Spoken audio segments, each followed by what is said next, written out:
ಮೊದಲಿನಿಂದಲೂ ಜಾಗದ ವಿವಾದದಿಂದ ಕೂಡಿದ್ದ ಆಸ್ಪತ್ರೆಯನ್ನ ಸಿಎಂ ಸಿದ್ದರಾಮಯ್ಯ ಉದ್ಘಾಟಿಸಿದ್ದಾರೆ. ಎನ್ಆರ್ಐ ಉದ್ಯಮಿ ಬಿಆರ್ ಶೆಟ್ಟಿ ಅವರು ಸರ್ಕಾರದ ಸಹಭಾಗಿತ್ವದಲ್ಲಿ ಉಡುಪಿಯ ದಾನಿ ಹಾಜಿ ಅಬ್ದುಲ್ಲಾ ಅವರ ಜಾಗದಲ್ಲಿ 200 ಬೆಡ್ಗಳ ಆಸ್ಪತ್ರೆಯನ್ನ ನಿರ್ಮಿಸಿದ್ದು, ಕಟ್ಟಡದ ಕಾಮಗಾರಿ ಅಪೂರ್ಣವಾಗಿದೆ.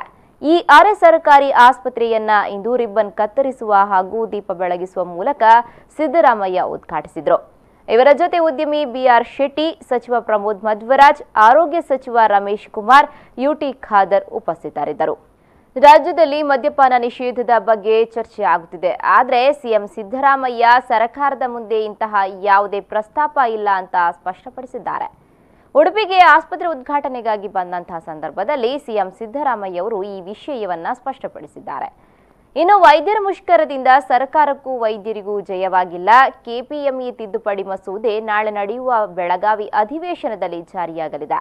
ಮಸೂದೆ ಜಾರಿಯಾದ್ರೆ ಇದು ರಾಜ್ಯದ ಜನತೆಯ ಗೆಲುವಾಗುತ್ತದೆ ಎಂದು ಹೇಳಿದ್ರು. ಇವರು ಕೊಡೋದಿಲ್ಲ, ಸರ್ಕಾರದ ವಶದಲ್ಲೇ ಇರ್ತದೆ, ಅದು ಸರ್ಕಾರಿ ಆಸ್ಪತ್ರೆಗೆ ಇರ್ತದೆ, ಆದ್ರೆ ಅವ್ರು ನಡೆಸ್ತಾರೆ ಅಷ್ಟೇನೆ.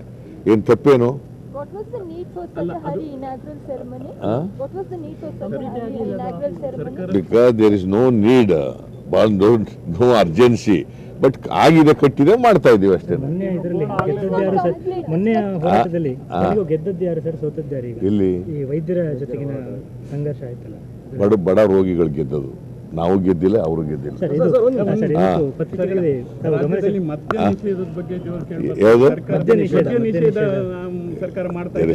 There is no such proposal before the government. ಅಷ್ಟೇ ಅಲ್ಲದೆ ಪ್ರತಿ ಬಾರಿ ಉಡುಪಿಗೆ ಬಂದಾಗಲೂ ಕೃಷ್ಣ ಮಠಕ್ಕೆ ಭೇಟಿ ನೀಡದ ಕುರಿತು ಮಾತನಾಡಿದಂತ ಸಿಎಂ ಸಿದ್ದರಾಮಯ್ಯ, ನನಗೆ ಈ ಬಾರಿ ಆಹ್ವಾನ ಬಂದಿಲ್ಲ, ನಾನು ಹೋಗುತ್ತಿಲ್ಲ. ಮಠಕ್ಕೆ ಯಾರು ಬೇಕಾದರೂ ಹೋಗಬಹುದು, ನಾನು ಉದ್ದೇಶಪೂರ್ವಕವಾಗಿ ಹೋಗುತ್ತಿಲ್ಲ. ಪೇಜಾವರ ಶ್ರೀಗಳ ಜೊತೆ ಮನಸ್ತಾಪನೂ ಇಲ್ಲ. ರಾಜ್ಯದ 6.5 ಕೋಟಿ ಜನರ ಜೊತೆನೂ ನಾನು ಚೆನ್ನಾಗಿದ್ದೇನೆ.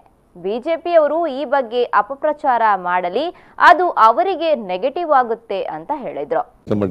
ಇವತ್ತು ಹೋಗ್ತಾ ಇಲ್ಲ, ನಾನು ಹಿಂದೆ ಹೋಗಿದ್ದೀನಿ, ಕೃಷ್ಣ ದೇವಸ್ಥಾನಕ್ಕೆ ಹೋಗಿದ್ದೀನಿ. ಸಿಎಂ ಆಗಿ ಬರಬೇಕು ಅಂತ ಮಠದವರ ನಿರೀಕ್ಷೆ ಇತ್ತು. ಈ ಸಲ ಅಧಿಕೃತವಾಗಿ ನನಗೆ ಯಾರು ಕರೆದೂ ಇಲ್ಲ, ನಾನು ಹೋಗೂ ಇಲ್ಲ. ಪರವಾಗಿಲ್ಲ, ಬರ್ಲಿ, ಬೇಡ ಅಂದವ್ರೆ, ನಾನು ಹೋಗ್ಬೇಡಿ ಅಂತ ಹೇಳಿದ್ನ ಅವ್ರಿಗೆ. ಯಾರು ಬೇಕಾದ್ರೂ ಹೋಗ್ಬೋದು. ದೇವಸ್ಥಾನಕ್ಕೆ ಹೋಗ್ಲಿಕ್ಕೆ ಅವ್ರವ್ರಿಗೆ ಅವರ ಬಿಟ್ಟದ್ದು, ಅವ್ರ ನಂಬಿಕೆಗೆ ಬಿಟ್ಟದ್ದು. ಇಲ್ಲ ಇಲ್ಲ ಇಲ್ಲ, ಇಟ್ಸ್ ನಾಟ್ ಕರೆಕ್ಟ್. ಉದ್ದೇಶಪೂರ್ವಕ ಅಲ್ವೇ ಅಲ್ಲ. ಇಲ್ಲ, ನಮ್ಗೆ ಯಾರ ಜೊತೆಲೂ ಮನಸ್ತಾಪ ಇಲ್ಲ. ಇನ್ನು ಲಿಂಗಾಯತ ಸಮಾವೇಶಕ್ಕೂ ನನಗೂ ಯಾವುದೇ ಸಂಬಂಧ ಇಲ್ಲ. ಡಿಸೆಂಬರ್ 31ರ ಗಡುವಿನ ಬಗ್ಗೆ ಯಾವುದೇ ಮಾಹಿತಿಯೂ ಇಲ್ಲ ಎಂದರು. ಹಾಗೆ ಇಂದಿರಾ ಕ್ಯಾಂಟೀನ್ ಕಳಪೆ ಗುಣಮಟ್ಟದ ಅಕ್ಕಿ ಪೂರೈಕೆಯ ಆರೋಪ ಸರಿಯಲ್ಲ, ಗ್ರಾಹಕರಿಂದ ಯಾವುದೇ ದೂರು ಬಂದಿಲ್ಲ ಎಂದು ಈ ವಿಚಾರವಾಗಿಯೂ ಸ್ಪಷ್ಟನೆಯನ್ನ ನೀಡಿದರು.